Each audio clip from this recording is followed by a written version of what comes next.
Mahalo today. Welcome back to another video. I'm your host, Perfectohi. Today, we're going to be learning about B-type sentences. So, if we look back over here to our sentence types, if you're watching in order, we learned A, P, and E. Now we're learning B, which is our second tense marker sentence. So back to sentences that can happen past, present, or future, that have an action or an adjective. And so as usual, we're going to start with our identity, which is what are we trying to say? And then we're going to move on to our sentence structure, which is how do we say it? So first, starting with our identity or our ID, we're going to say noun is verb or adjective, or nouns are verb / adjective. And so a noun, by way of review, we have a person, place, or thing. Correct? Person, place, or thing. So John, Mr. Banks, cat, the dog, Tonga, America, New Zealand, Australia, whatever it is, are noun, person, place, or thing, and it's either verbing, doing an action, or we're describing it with an adjective. And so verb, if you remember from our A-type sentences, is just an action word. So we have sleep, jump, eat, run, fall. Any action word is a verb. And then adjective, simple, describing word or a descriptive word. Probably more describing word is a better way to explain.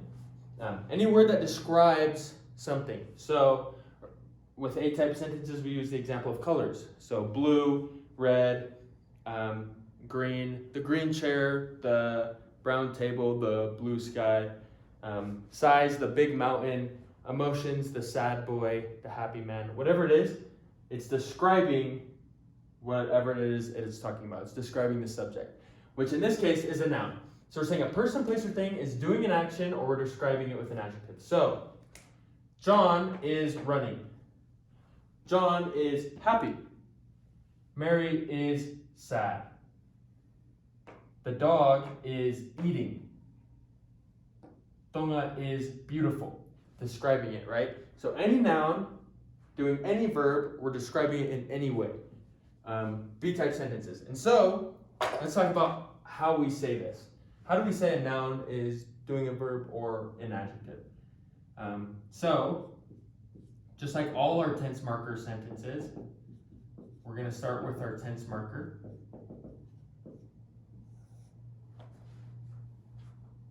We're going to say our verb or adjective.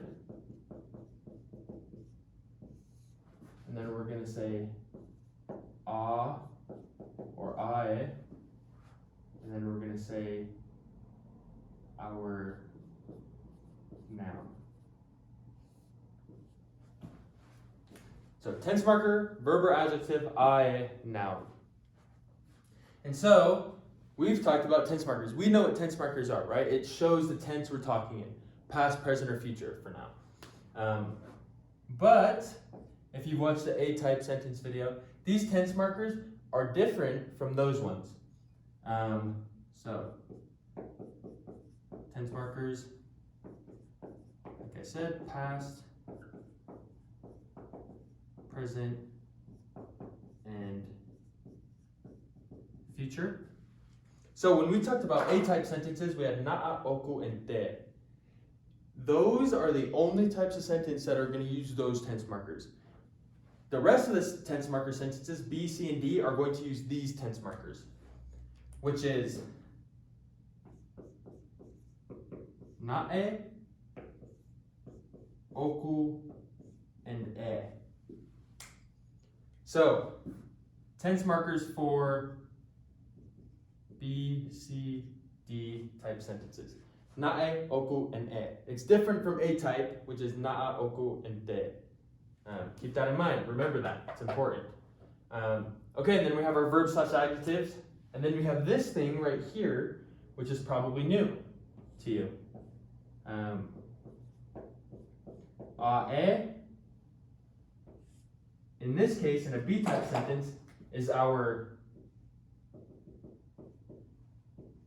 subject marker, which, to simplify things, to dumb things down, marks the subject of our sentence, which in this case is only one noun, so it's pretty easy. It marks the one noun in the sentence.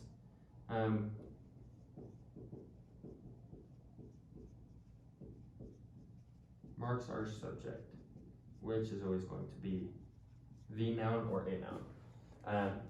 And so, you're probably wondering why it says and then has the in parentheses. And so with this what's interesting about it is, just like we did with our rule of 3, we're not going to use the if it's a proper name. So no with proper nouns, I'll say. Proper names of people or places. So let's say I want to say Sione is happy. Not oku, because present, oku, fia, the adjective, Sione. I don't use because it's a proper noun. It's a proper name of a person, Sione. So, oku fia a Sione. Simple enough. But if I were to say the dog is happy, I'd say oku fia a kuri. It's not a proper name of a person. It's just the dog. I'm going to say a kuri.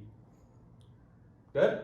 If I want to say the dog was happy, I'd say na fia a kuri. Our tense marker changes depending on the tense we're talking in, right? So, let's use an example. Let's say the man is asleep. We would say oku. Always start with our tense marker and it's present tense. Oku, and then we'll say our verb + adjective. So our verb in this case is sleep, which is mohe. And then the man, which we're going to say I, because it's not a proper name, a proper noun. I, and then our noun, which is man or tangata. Mohe ay tangata. And so let's say I wanted to change this to, instead of is, I said the man was asleep. Well, easy enough. You guessed it. We just changed our tense marker. We'd say nae mohe ay tangata. If I wanted to change it to the man will sleep or the man will be asleep, I would say e mohe ay tangata. If I wanted to say the woman, I'd say nae mohe ay fefine. I would change the noun because that's our noun. So, just like our other sentences, it's just plugging things in where they're supposed to go. Thank you for joining me.